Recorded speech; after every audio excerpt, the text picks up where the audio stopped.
जय हिंद। Welcome to easy education. Easy education आप सभी का स्वागत है। जैसा कि हमने आपको पिछले वीडियो में बताया था कि जीवन की उत्पत्ति कैसे हुई थी और जीव सर्वप्रथम कहाँ बने थे। तो सर्वप्रथम जीव जो जली जीव उत्पन्न हुए थे और उसमें एक कोशिकीय जीव का निर्माण हुआ था और एक कोशिकीय जीव हमने बताया था कि उसी से पूरे जीव का निर्माण हुआ था। तो आइए पढ़ते हैं हम एक कोशिकीय जीव मतलब एक कोशिका के बारे में। कोशिका में क्या क्या होता है, उसकी क्या उपयोगिता है और क्या क्या कार्य करती है, इसमें कौन कौन से अंग पाए जाते हैं, इसको हम डिटेल। आप किसी भी एग्ज़ाम की तैयारी कर रहे हैं तो आपके अगर सिलेबस में बायोलॉजी है तो आप इस वीडियो को देख सकते हैं और अपनी तैयारी को मजबूत बना सकते हैं। तो आइए हम पढ़ते हैं कोशिका के बारे में। सबसे पहले हम कोशिका पढ़ते हैं। सेल। सेल इंग्लिश में इसको कहते हैं सेल, लेकिन हिंदी में इसको बोलते हैं कोशिका। क्या बोलते हैं? कोशिका। और इंग्लिश में इसको सेल बोलते हैं और हिंदी में इसको कोशिका बोलते हैं। लेकिन इसके साइंस के भाषा में क्या बोलेंगे हम? अगर साइंस के भाषा में देखा जाए तो साइंस के भाषा में हम इसको बोलेंगे साइटो। क्या बोलेंगे? साइटो। साइको नहीं, साइटो। क्या होता है? साइटो। अगर कोशिका साइंस में कहीं भी अगर साइटो शब्द दिखाई दे तो इसका मतलब होता है कोशिका। कोशिका का अध्ययन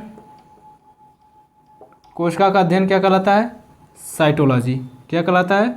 साइटोलॉजी।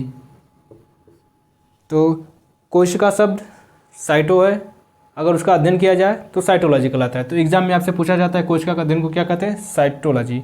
अब बात आती है कि कोशिका को सर्वप्रथम खोजा किसने था। तो सर्वप्रथम कोशिका की खोज किसने किया था? तो खोजा था रॉबर्ट हुक। रॉबर्ट हुक ने 1665 ईस्वी में। और लेकिन जिस कोशिका की खोज किए थे वो मृत कोशिका थी। क्या थी? मृत कोशिका थी, जीवित कोशिका नहीं थी। तो इन्होंने मृत कोशिका की खोज कर दिया। इन्होंने सबसे सर्वप्रथम एक कार्क के टुकड़े में एक छोटा कोष्ठक टाइप देखा। उन्होंने इसका अनुमान लगाया, उन्होंने इसका नाम दे दिया कोशा। कोशा मतलब होता है कमरा, कोठरी। इसने इसको नाम दिया, लेकिन ये थी मृत कोशिका। ठीक है। फिर उसके बाद आए थे एंटोनी वान लुवेनहॉक। इन्होंने जीवित कोशिका की खोज कर दी। किसकी खोज कर दी? जीवित कोशिका की। रॉबर्ट हुक ने मृत कोशिका की खोज की थी, लेकिन एंटोनी वान लुवेनहॉक ने जीवित कोशिका की खोज कर दी। तो आप कैसे याद रखेंगे? देखिए, हुक मृत कोशिका की खोज, हॉक जीवित कोशिका की खोज। हुक जो है मृत कोशिका की खोज और हॉक जो है और जीवित कोशिका की खोज की थी।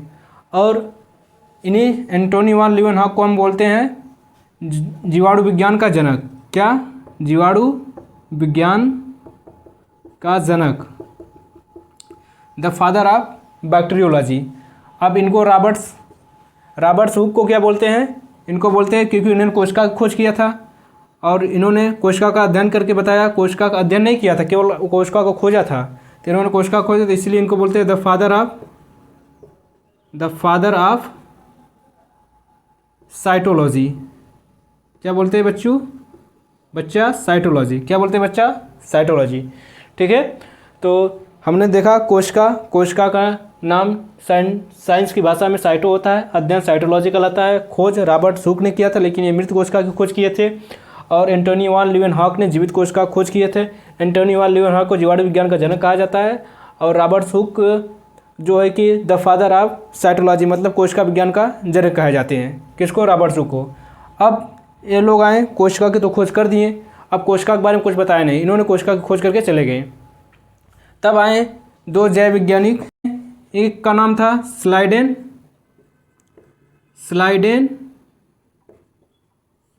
एवं श्वान। दो वैज्ञानिक थे। इन्होंने कोशिका का अध्ययन किया और कोशिका का एक सिद्धांत दिया जिसे हम कहते हैं कोशिका सिद्धांत।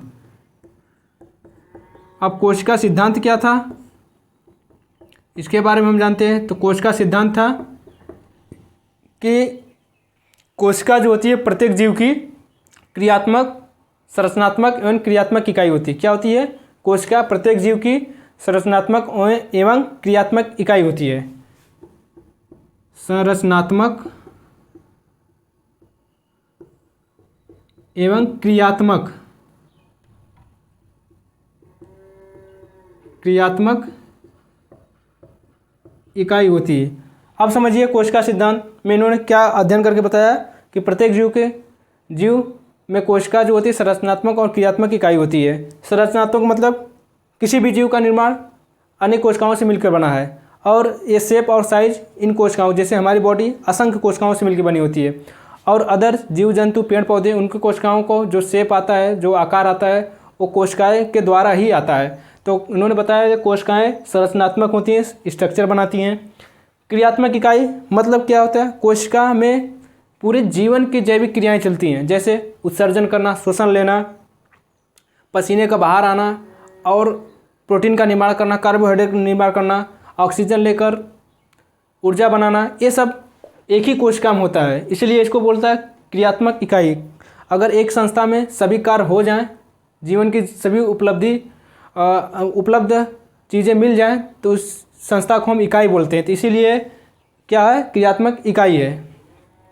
अब इन्होंने कोशिका को बताया और तुलना कैसे किया कि शरीर कोशिका का जो प्रत्येक जीव का निर्माण किसके साथ हुआ है, इन्होंने तुलना कैसे किया। जैसे मान लीजिए ईंट की तुलना किससे कर दी, कोशिका से। फिर इन्होंने बताया कि कई ईंट मिलकर एक दीवार बनाते हैं, तो इन्होंने दीवार की तुलना किससे कर दी, ऊतक से, कि कई कोशिका मिलकर एक ऊतक बनाते हैं। फिर उन्होंने तुलना कर दी कि कई दीवार मिलकर एक कमरा बना लेते हैं, और कमरा की तुलना किससे कर दी इन्होंने, कि कई ऊतक मिलाकर एक अंग बना लेते हैं। क्या बना लेते हैं, अंग। फिर उसके बाद कई कमरा मिलकर एक घर बना लेते हैं। उसी प्रकार कई अंग मिलाकर एक शरीर या बॉडी का निर्माण कर देते हैं। तो इन्होंने तुलना कैसे किससे की कि अगर कई ईंट मिला दिया जाए तो एक दीवार बन जाती है, और कई सारी दीवार मिला दिया जाए तो एक कमरा बन जाता है, और कई सारे कमरे मिला दें तो एक घर बन जाता है। उसी प्रकार अगर एक कोशिका है, अगर उसको ढेर सारी कोशिकाओं का समूह बना दिया जाए तो ऊतक बन जाएगा, और ढेर सारी ऊतक को मिला दिया जाए तो एक अंग बन जाता है, और कई सारे अंग मिला दिया तो एक शरीर, एक बॉडी का निर्माण हो जाता है। तो इन्होंने इतना बताया कि कोशिका एक चलती फिरती फैक्ट्री है। चलती फिरती फैक्ट्री क्यों बताया, क्योंकि इन्होंने बताया था कि यहाँ पर कोशिकाओं में सभी प्रकार के कार्य करने वाले कर्मचारी एवं मशीनें लगी होती हैं, और एक किसी कच्चे उत्पाद को एक अंतिम उत्पाद को परिवर्तित करके बना कर देती हैं, और सभी कार्य कोशिकाएं में करती हैं। इसलिए इन्होंने कहा कि कोशिकाएं जो होती हैं एक चलती फिरती फैक्ट्री है। क्या है, चलती फिरती फैक्ट्री है, और इसमें अनेक कोशिकांग होते हैं, और कोशिकांग का अलग अलग कार्य होता है।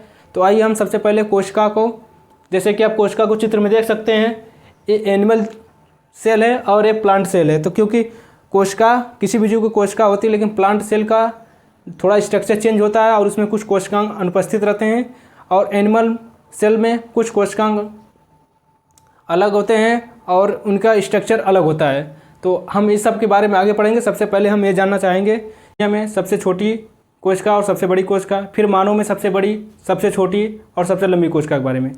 तो देखते हैं। तो सबसे छोटी कोशिका पूरे ओवरऑल कौन सी होती है, तो माइकोप्लाज्मा होती है। माइकोप्लाज्मा ये एक जीवाणु होता है जो मोनेरिया जगत को होता है। ये सबसे छोटी कोशिका होती है पूरे ओवरऑल विश्व में। फिर सबसे बड़ी कोशिका कौन होती है, सबसे बड़ी कोशिका होती है शुतुरमुर्ग का अंडा होता है, जो बहुत बड़ा है, वो लगभग 1.5 kg का होता है, और इसकी लंबाई 15 सेंटीमीटर होती है, जैसा कि आप चित्र में देख सकते हैं। फिर अब मानव में सबसे छोटी कोशिका कौन सी होती है, तो मानव में सबसे छोटी कोशिका होती है मेल का स्पर्म। क्या होता है, मेल का स्पर्म, जिसको हम बोलते हैं शुक्राणु। वहीं मानव में सबसे बड़ी कोशिका होती है फीमेल का ओवम, जिसको हम बोलते हैं अंडाणु। और मानव में एक सबसे बड़ी कोशिका हमने देख लिया और सबसे छोटी कोशिका देख लिया। अब मानव में एक सबसे लंबी कोशिका आती है, जो तंत्रिका तंत्र की कोशिका होती है, जिसको हम बोलते हैं न्यूरॉन। क्या बोलते हैं, न्यूरॉन। और न्यूरॉन में एक खास बात होती है, क्योंकि इसमें सेल डिवीज़न नहीं होता है। जो मस्तिष्क में न्यूरॉन तंत्रिका तंत्र होती है उसमें सेल डिवीज़न नहीं होता है। जैसे कभी कभी चोट लगने पर उसमें सेल डिवीज़न नहीं होता है, तो चोट लगने पर आदमी कोमा में या उसकी मृत्यु हो जाती है। और उसी जगह यकृत जो लीवर होता है वहाँ पर सेल डिवीज़न बहुत तेज़ी से होता है। अगर आप सेल डिवीज़न यदि यकृत को हानि कोई क्षति या डैमेज होता है तो वो अपने आप कोशिकाओं को रेप्लिकेट करके नई कोशिकाओं को बहुत जल्दी जल्दी बना लेता है। तो हमने आपको बताया कि कोशिका ओवरऑल दुनिया में सबसे बड़ी कोशिका शुतुरमुर्ग का अंडा, सबसे छोटी कोशिका माइकोप्लाज्मा, फिर मानव में हमने बताया सबसे छोटी कोशिका स्पर्म जो मेल का स्पर्म होता है, फिर सबसे बड़ी कोशिका जो फीमेल का अंडाणु यानी ओवम होता है, फिर सबसे लंबी कोशिका तंत्रिका तंत्र का न्यूरॉन होता है। न्यूरॉन में क्या होता है, सेल डिवीज़न नहीं होता। क्यों नहीं होता है, इसके लिए हम आपको आगे जब कोशिकांग बताएंगे तो उसमें आपको अच्छी तरह से हम समझा देंगे कि कैसे सेल डिवीज़न होता है, क्यों नहीं होता है और यकृत में क्यों तेजी से होता है। तो चलिए हम अब कोशिकांगों के बारे में डिटेल से पढ़ते हैं। चलिए अब हम कोशिका झिल्ली के बारे में पढ़ते हैं। जो एक कोशिका के चारों ओर आवरण होता है उसे हम कोशिका झिल्ली करते हैं। जैसे कि आप चित्र में देख रहे हैं, एक कोशिका है, मान लीजिए एक कोशिका है और कोशिका के अंदर इसके कोशिकांग कर्मचारी होते हैं जो कार्य करते हैं, उत्पाद बनाते हैं, और ये सब मशीनें होती हैं और इसके चारों ओर एक आवरण होता है जिसे हम कोशिका झिल्ली कहते हैं। अब बात आती है कोशिका झिल्ली क्या करती है। तो कोशिका झिल्ली इसको एक कोशिका झिल्ली सुरक्षा प्रदान करती है सभी कोशिकांग को बांधे रखती है।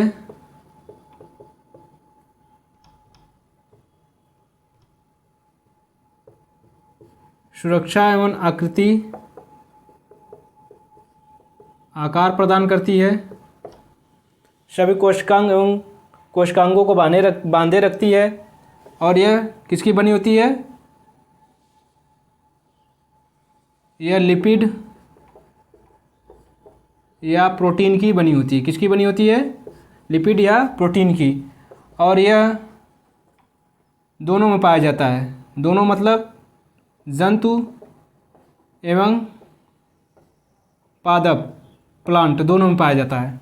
तो कोशिका झिल्ली जिसको हम बोलते हैं सेल मेम्ब्रेन या प्लाज्मा मेम्ब्रेन, कोशिका झिल्ली, cell membrane, plasma membrane, plasma झिल्ली, इसका कार्य क्या है कि कोशिका के चारों ओर एक आवरण बनाती है और इसको सुरक्षा प्रदान करती है और इसको आकार प्रदान करती है और सभी कोशिकाओं को ये बांधे रखती है। नहीं तो कोशिका झिल्ली नहीं रहेगी तो ये जो माइटोकॉन्ड्रिया, गाल्जी बॉडी, राइबोसोम्स, सेंट्रोसोम, ये सब क्या है कि जैसे आप बाज़ार में जाते हैं आलू प्याज और ये सब चीज़ें लेते हैं तो एक प्लास्टिक में भरते हैं कि नहीं, तो भरते इसी प्रकार ये सब वो प्लास्टिक में ये सब जैसे आलू प्याज टमाटर मिर्चा रहते हैं ना, इसी प्रकार ये सब ऐसे भरे पड़े रहते हैं। और इसी को कोशिका झिल्ली क्या करती है, सुरक्षा प्रदान करती है। और ये प्रोटीन एवं लिपिड की बनी होती है।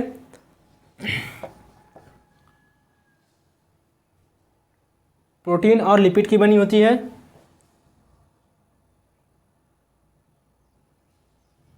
फिर उसके बाद ये तो दोनों में पाया जाता है, जंतु और पादप दोनों में पाया जाता है। फिर एक आती है दूसरा क्या होता है, एक कोशिका भित्ति। क्या होती है, कोशिका भित्ति, जिसको बोलते हैं हम सेल वॉल। इसका कार्य क्या होता है, जैसे कभी कभी देखते हैं इस कोशिका की झिल्ली के बाहर एक और लेयर बन जाती है। क्या बन जाती है, एक और लेयर। ये क्या करती है, कोशिका को एक्स्ट्रा सेफ्टी प्रदान करती है। क्या करती है, एक्स्ट्रा सेफ्टी। तो क्या करती है, एक्स्ट्रा सेफ्टी प्रदान करती है। एक्स्ट्रा सेफ्टी प्रदान करती है। जैसे मान लीजिए आप गए मार्केट में, जैसे भी आपने 2 किलो आलू टमाटर मिर्चा बैगन जैसे लिया और एक प्लास्टिक लगी है उसमें भर दिए, तो आपको ज़्यादा वज़न लगा तो दुकान वाले से बोले भैया ये जो है कि थोड़ा आप डबल कर दीजिए, नहीं तो फट जाएगा। तो क्या किया आपने, अतिरिक्त सुरक्षा के लिए लगा दिया। तो ये भी जो कोशिका भित्ति है, कोशिका को अतिरिक्त सुरक्षा प्रदान करती है। और ये बनी किसकी होती है, सेलुलोज की। किसकी बनी होती है, सेलुलोज की, सेलुलोज की। और ये केवल पादपों में पाया जाता है। तो जंतु कोशिका में केवल कोशिका झिल्ली होती है, और पादप कोशिका में कोशिका भित्ति और कोशिका झिल्ली दोनों होती है। तो आपको समझ में आया ये क्या हो गया। अब सेलुलोज क्या था, सेलुलोज जैसे हम जो कपड़े पहने इसके धागे जो सेलुलोज के बने। आप जिस पेपर पर लिख रहे हैं वो जो है कि सेलुलोज का बना है। आपके पास पैसा है नोट से, नोट वो भी सेलुलोज का बना है। आपके पास अखबार आता है वो भी नोट सेलुलोज का बनता है। तो ये जो एक्स्ट्रा झिल्ली है उसी से कागज़, नोट्स, कपड़ा ये उसी से बनता है, उसको हम सेलुलोज बोलते हैं। अब बात आती है कि जीवाणु। जीवाणु भी एक पादप होते हैं, लेकिन इनकी जो कोशिका भित्ति होती है ये पेप्टिडो ग्लाइकेन की बनी होती है। किसकी बनी होती है, ग्लाइकेन। ये एग्जाम में पूछेगा, बहुत इंपॉर्टेंट है कि जीवाणु का कोशिका भित्ति किसकी बनी होती है, पेप्टिडो ग्लाइकेन की बनी होती है। फिर इसी में कवक का किससे बना होता है, कवक की कोशिका भित्ति बनी होती है काइटिन की। किसकी, काइटिन की।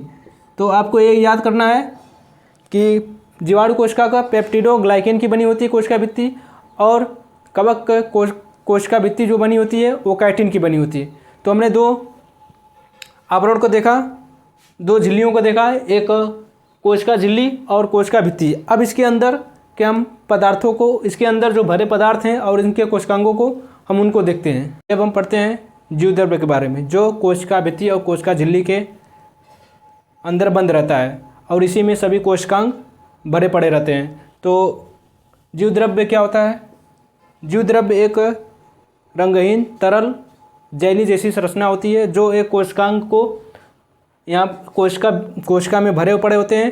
ये कोशिका झिल्ली से लेकर न्यूक्लियस तक पूरा भरे पड़े रहते हैं। ये क्या करते हैं, कोशिका के अंगों को लड़ने से, जैसे कोशिका, आप ऐसे मान लीजिए कोई एक प्लास्टिक लीजिए, उसमें सभी कंकड़ पत्थर सब कुछ भर दीजिए, और वो जब इसे हिलाएंगे तो इधर उधर लड़ेंगे आपस में, तो इन लड़ेंगे तो फूट जाएंगे। तो इसीलिए इसको बचाने के लिए इसमें जीवद्रव्य भरा रहता है, और ये जैली जैसी संरचना होती है। जैसे एक थाली में आप जैली जैसी संरचना लीजिए, उसमें कुछ गेहूँ, चावल या कंकड़ पत्थर कुछ भी डालेंगे, तो देखिए फिर उसको इधर उसमें डालकर ऐसे हिलाएंगे तो ये आपस में लड़ेंगे नहीं, क्योंकि इसमें धंसे पड़े रहते हैं। तो वही काम करता है जीवद्रव्य।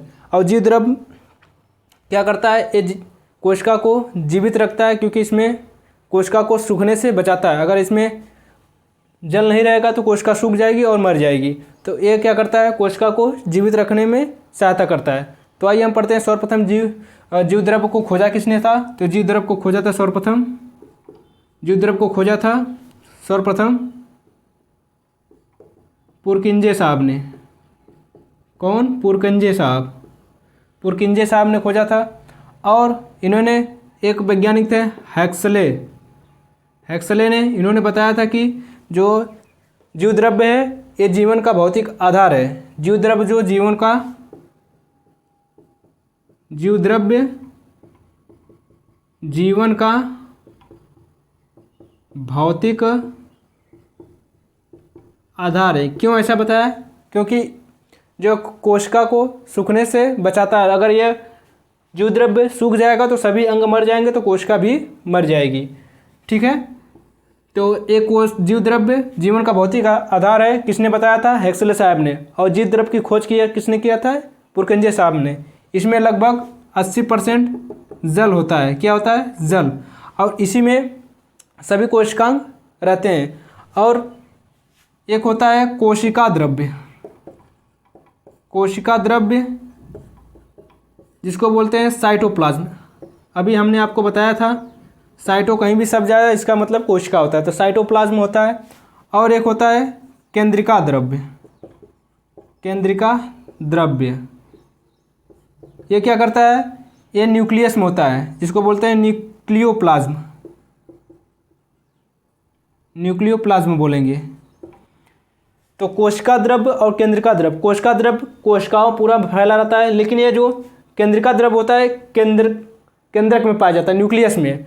तो इन दोनों को मिलाकर जो होता है, अगर हम इन दोनों को जोड़ दें तो यही जीव द्रव्य हो जाता है। क्या हो जाता है? जीव द्रव्य हो जाता है। तो साइटोप्लाज्म को मिलाकर और केंद्रक के अंदर भी द्रव भरा रहता है, जिसको हम केंद्रिका द्रव्य कहते हैं। इन दोनों मिलाकर पूरा जीव द्रव्य होता है। और एक कार्य क्या करते हैं, ये कोशिका के जितने कोशिकांग इसको जीवित रखते हैं और जीवन का भौतिक आधार है। हेक्सले साहब ने बताया, इसको खोजा था किसने? पुरकंजे साहब ने। और ये जीवों में ऐसे भरे रहते हैं, जैसे कि आप चित्र में देख रहे हैं, ऐसे जो कि भरे पड़े रहते हैं, ऐसे पूरे भरे पड़े रहते हैं। और ये कोशिकांगों को आपस में लड़ने से, सूखने से इनको जीवित रखता है। इसमें क्या क्या होता है? कार्बनिक अकार्बनिक पदार्थ पाए थे। जैसे हमने आपको बताया था कि जब जीवन की उत्पत्ति हुई थी, तो जीवन की उत्पत्ति में कोशिका का निर्माण जो हुआ था वो कार्बनिक अकार्बनिक पदार्थों के संयोग से, विघटन और संयोजन से बना था। तो उसमें क्या था, क्या क्या पाया गया था? तो प्रोटीन था, प्रोटीन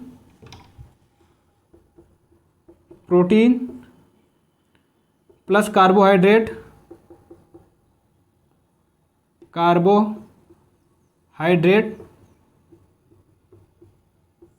और वसा और न्यूक्लिक एसिड। हमने आपको बताया था कि सुपर अणु जो बना था न्यूक्लिक एसिड, जो अमीनो एसिड होता है, इसी से अमीनो एसिड बनेगा, इसी से प्रोटीन बनेगा। प्रोटीन क्या करता है? इन कोशिकांगों का निर्माण करता है। क्या करता है? निर्माण करता है, कोशिकांग का निर्माण करता है। ये क्या करता है? ऊर्जा प्रदान करता है। और वसा क्या करता है? ये भी ऊर्जा प्रदान करता है। और ये प्रोटीन बनाता है। क्या बनाता है? प्रोटीन, न्यूक्लिक एसिड प्रोटीन बनाता है। तो ये सभी जो रासायनिक पदार्थ होते हैं, ये इसमें कोशिका द्रव्य में फैले होते हैं। और हमने आपको बता दिया कि जीव द्रव्य क्या होता है और जीव द्रव्य का कार्य क्या होता है। चलिए अगला हम कोशिकांग पढ़ते हैं, जिसका नाम है माइटोकॉन्ड्रिया। माइटोकॉन्ड्रिया क्या करता है? माइटोकॉन्ड्रिया कोशिका को ऊर्जा प्रदान करता है। इसमें एनर्जी बनती है। क्या बनती है? एनर्जी। तो माइटोकॉन्ड्रिया के बारे में हम जानेंगे। कोशिका में एक माइटोकॉन्ड्रिया है, इसके बारे में हम जानेंगे। इसकी खोज सर्वप्रथम किसने की थी? इसकी खोज अल्टमान ने किया था। अल्टमान नामक वैज्ञानिक ने किया था, अल्टमान। और ये कोशिका में करता क्या है? कोशिका में क्या है? एनर्जी बनाता है। एनर्जी मतलब ऊर्जा का निर्माण करता है। ये क्या करता है? इसका मुख्य क्या है? ऊर्जा बनाना। इसका मुख्य कार्य ऊर्जा बनाना। अब ऊर्जा बनाता कैसे है? जैसे किसी पदार्थ के ऑक्सीकरण से, दहन से हमें ऊर्जा प्राप्त होती है। तो ये क्या करता है? जैसे हम सांस लेते हैं तो हम वायुमंडल में अनेक प्रकार की गैसें होती हैं, उसमें ऑक्सीजन होती है। जब हम ऐसे सांस लिए, हमारे फेफड़े में भरी, और फेफड़े के द्वारा ये कोशिकाओं में जाता है। अब कोशिकाओं में कैसे जाता है? तो हमारे शरीर में जो फेफड़े के द्वारा अनेक प्रकार की नसें जुड़ी होती हैं, और उन नसों में ब्लड दौड़ता है। ब्लड में हीमोग्लोबिन होता है। आपने पढ़ा होगा कि जो ऑक्सीजन को ले जाता है वो हीमोग्लोबिन नामक वर्णक ले जाता है। तो हीमोग्लोबिन क्या करता है? यहाँ फेफड़े से ऑक्सीजन को लेता है और बाकी गैसों को छोड़ देता है। वहाँ से लेकर सभी कोशिकाओं को धीरे धीरे देते चला जाता है। और हीमोग्लोबिन लेके आता है यहाँ पर माइटोकॉन्ड्रिया में। तो यहाँ पर होता है कोशिकीय शोषण। क्या होता है? कोशिकीय शोषण। कोशिकीय शोषण कैसे चलता है? जैसे ऑक्सीजन आई, इसमें क्रेब्स चक्र चलता है। क्या चलता है? क्रेब्स चक्र। क्रेब्स नामक वैज्ञानिक ने खोजा था, इसी से इसका नाम क्रेब्स चक्र रखा गया। तो एक क्रेब्स चक्र कैसे चलता है, क्या होता है, हम अगले चैप्टर जब पढ़ेंगे श्वसन, तो उसमें हम आपको बताएंगे। क्रेब्स चक्र चलने से यहाँ पर 38 ATP का निर्माण होता है। और यही 38 ATP का फुल फॉर्म होता है एडेनोसिन ट्राइफॉस्फेट। और 38 ATP मिलकर एक ग्लूकोज का निर्माण करते हैं। और ग्लूकोज ये सरल शर्करा होती है जो टूटकर हमें एनर्जी प्रदान करती है। तो अब देखिए, कभी कभी जो कि महिलाएं जो कि हमेशा सुस्त रहती हैं और उनमें एनर्जी कम रहती है। क्यों ऐसा रहती है? क्योंकि महिलाओं में जो हीमोग्लोबिन की मात्रा पुरुषों की अपेक्षा कम होती है, तो इसलिए उनमें जो है ऑक्सीजन पूरी मात्रा में पहुंच नहीं पाता है। इसलिए कभी कभी वो महिलाएं देखती हैं हमेशा जो कि उपवास रहती हैं या किसी वजह से व्रत रहती हैं, तो उनका जो है ब्लड में हीमोग्लोबिन वैसे भी कम रहता है और वो ऑक्सीजन को अनेक कोशिकाओं या मस्तिष्क तक नहीं ले जा पाता, जिससे उनको कभी कभी चक्कर या सुस्ती आ जाती है। तो ये महिलाओं में अक्सर करके होता है, क्योंकि महिलाओं में हीमोग्लोबिन की कमी होती है। और आप जानते हैं कि हीमोग्लोबिन ऑक्सीजन को ले जाता है, कहाँ तक ले जाता है? माइटोकॉन्ड्रिया में, और माइटोकॉन्ड्रिया ही कोशिका का निर्माण करता है। इसलिए इसको हम कहते हैं कोशिका का ऊर्जा गृह या पावर हाउस। अब ये कोशिका का पावर हाउस बनाता है, मतलब कोशिका का पावर हाउस कहा जाता है, और ये कोशिका का निर्माण करता है। जैसा कि आप चित्र में देख रहे हैं, आउटर मेम्ब्रेन से घिरा रहता है, और इसके अंदर जो एक संरचना दिख रही है उसमें मैट्रिक्स भरा रहता है। क्या रहता है? मैट्रिक्स। जो द्रव भरा रहता है उसे मैट्रिक्स कहते हैं, और उसके अंदर की दीवारों को हम क्या कहते हैं? क्रिस्टी। तो इसमें जो द्रव भरा रहता है इसको हम कहते हैं मैट्रिक्स। क्या बोलते हैं? मैट्रिक्स। एग्जाम में पूछता है, आप इसको याद रखिए। इसके बाद इसके आंतरिक दीवारों को हम क्रिस्टी बोलते हैं। क्या बोलते हैं? क्रिस्टी। ये भी एग्जाम में पूछता है। और आपको उसमें जो आंतरिक दीवारें हैं उस पर अंगुलीनुमा कुछ संरचनाएं दिखाई देंगी। उसका नाम है F1 कण। उसको कहते हैं F1 कण। ये क्या करते हैं? ये ऊर्जा बनाने में सहायता प्रदान करते हैं। तो अब जो ऊर्जा बनाता है, अब बताइए ऊर्जा बनी, तो ऊर्जा को अब तो ये जितना यूज़ करना है वो करेगा। फिर उसके बाद कुछ ऊर्जा बचेगी तो वो फिर किसी और की ज़रूरत होगी तो उसको ऊर्जा ट्रांसफ़र करेगा। तो जैसे हम बोल रहे हैं तो हमारे बोलते हैं तो उसमें जो है कि जीभ को ज़्यादा एनर्जी चाहिए, तो अदर चीज़ें तो भी एनर्जी बना रही हैं, बट इस समय सबसे ज़्यादा एनर्जी की ज़रूरत है जीभ को। तो जीभ में एनर्जी कैसे आएगी? और कोई धावक है वो दौड़ रहा है, तो जब वो धावक दौड़ता है तो उसको सबसे ज़्यादा उस समय एनर्जी की ज़रूरत कहाँ होगी? पैरों में। तो सबसे ज़्यादा एनर्जी हर चीज़ से, हर जगह से एनर्जी पैरों में लाना है, तो उसका जो कोई न कोई ट्रांसपोर्ट करेगा, कोई न कोई परिवहन करेगा। तो इसके लिए आता है गोल्जी बॉडी। तो गोल्जी बॉडी के लिए हम पढ़ेंगे नेक्स्ट वीडियो में। आपने आज जितने कोशिकांगों को पढ़ा है उसको आप एक बार रिपीट कर सकते हैं। जैसे हमने आज पढ़ा कोशिका किसको कहते हैं? कोशिका की खोज किसने की? रॉबर्ट हुक ने। जीवित कोशिका की खोज किसने की? एंटोनी वान लीeuwenhoek ने की। कोशिका सिद्धांत किसने दिया? स्लाइडेन एंड स्वान ने दिया। उसके बाद उन्होंने कोशिका का तुलना किससे की? ईंट से की। जैसे कई कोशिका मिलकर एक ऊतक बनाती हैं, उसी प्रकार एक ईंट से जिस प्रकार से कई ईंट मिला के एक दीवार बनती है, उसी प्रकार कई कोशिका का समूह मिलकर एक ऊतक बनाता है, और कई दीवार मिलकर एक कमरा का निर्माण करती हैं। उसी प्रकार कई ऊतक मिलकर एक अंग का निर्माण करते हैं, और कई कमरे मिलकर एक घर बनाते हैं। उसी प्रकार कई अंग मिलकर एक बॉडी बनाते हैं। तो ये हमने पढ़ा था। फिर हमने कोशिका कला या सेल मेम्ब्रेन या प्लाज्मा मेम्ब्रेन के बारे में पढ़ा था।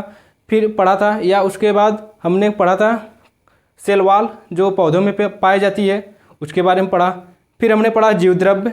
जीवद्रव्य क्या होता है? जीवन का भौतिक आधार किसने बताया था? हेक्सले ने बताया था। फिर इसका पुरकेंजे ने खोज किया था। फिर हमने उसमें पढ़ा था एक साइटोप्लाज्म होता है, एक न्यूक्लियोप्लाज्म होता है। इन दोनों को मिलाकर हम बताए थे कि जीवद्रव्य बनता है। फिर हमने आगे पढ़ा माइटोकॉन्ड्रिया, इसको सूत्रकणिका भी बोलते हैं, और इसकी खोज अल्टमान ने किया था। ये ऊर्जा बनाने का कार्य करता है, और इसमें कोशिकीय शोषण होता है। जैसे ऑक्सीजन आया तो इस क्रेब्स चक्र चलता है। क्रेब्स चक्र के द्वारा 38 ATP और 1 ग्लूकोज का निर्माण होता है, मतलब 1 ग्लूकोज का निर्माण होता है। यही एनर्जी हमें प्राप्त कराता है। फिर कोशिका का ऊर्जा गृह पावर हाउस किसे कहते हैं? माइटोकॉन्ड्रिया को एग्जाम में पूछा जाता है। इसके आउटर मेम्ब्रेन झिल्ली होती है। फिर इसमें जो अंतर्द्रव भरा रहता है वो मैट्रिक्स होता है, उसको मैट्रिक्स बोलते हैं, और इसकी आंतरिक दीवारों को क्रिस्टी कहा जाता है। और जो अंगुली निवास संरचना होती है उसको हम एफोन कण कहते हैं। तो इतना सब कुछ पढ़ा। अब अगले वीडियो में हम पढ़ेंगे गोल्गी बॉडी के बारे में। तब तक के लिए जय हिंद।